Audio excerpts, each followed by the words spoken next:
Kidlat News Updates. Mga balita ngayon, Philippine Coast Guard at Bureau of Fisheries and Aquatic Resources pinangunahan ng paglalagay ng floating aggregate device sa West Philippine Sea o WPS. Asylum request ni Harry Roque tinanggihan ng the Netherlands ayon sa DOJ.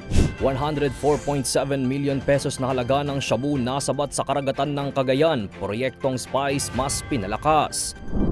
Ako po si Cesar Soriano para ihatid ang mga nangungunang balita sa buong kapuluan ngayon.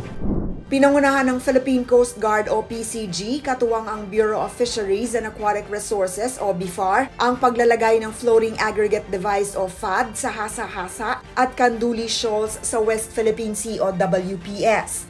Layunin ng nasabing inisyatiba ang mapalakas ang kabuhayan ng mga mangingisdang Pilipino sa lugar. Alinsunod rin ito sa programa ng pamahalaan ng Kadiwa para sa Bagong Bayaning Mangingisda o KBBM na layong maabot ang sapat na supply ng isda sa bansa. Sa kasalukuyan, umabot na sa 20 FAD ang nailagay sa lugar na itinuro mismo ng mga lokal na mangingisda. Samantala, hindi pa rin nakaligtas ang barko ng PCG at BIFAR sa mga barko ng China na nagtangka silang pigilan sa kanilang laying operation. Nanindigan naman ang PCG at BIFAR na mananatiling tapat sa kanilang misyon para sa kapakanan at kabuhayan ng mga mangingisdang Pilipino, gayon rin ang pagprotekta sa soberanya ng Pilipinas sa WPS.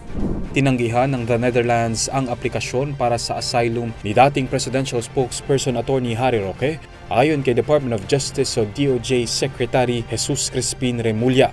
Ayon sa kalihim, nakatanggap sila ng impormasyon na nasa Germany na si Roque matapos ma-deny ang kanyang asylum request sa karatig bansa. Hinihintay na lamang ng DOJ na makansela ang passport ni Roque at sa oras na mangyari ito ay idedeklara siyang undocumented alien at maaari nang arestuhin ng Interpol. Tinawag namang fake news ni Roque ang pahayag ni Remulla dahil aniya siya lang at ang Dutch government ang makakaalam ng resulta sa oras na lumabas ito. Sinabi rin nitong nakabalik na siya sa The Hague matapos bumisita sa Germany dahil sa imbitasyon ng Filipino community doon.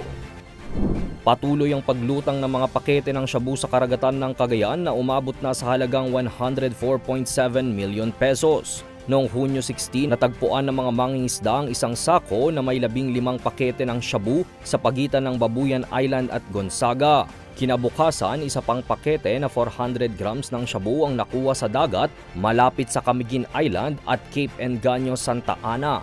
Lahat ay agad isinuko sa PIDEA Region 2 at Pro 2. Ayon kay PIDEA Director General Undersecretary Isagani Neres, mahalaga ang katapatan ng mga mangingisda at masinsinang pagbabantay ng Project Spice ng Cagayan PNP sa pagpigil ng drug smuggling.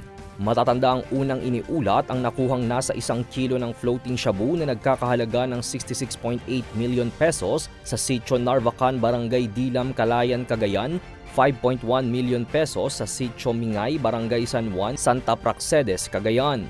Sa Claveria, Cagayan naman noong linggo, 45.6 kilograms ng shabu na palutang-lutang sa karagatang malapit sa Barangay Centro 6 na tinatayang nagkakahalaga naman ng 312.8 million pesos. Ako po si Cesar Soriano, kasama nyo sa bawat pagputo ng balita.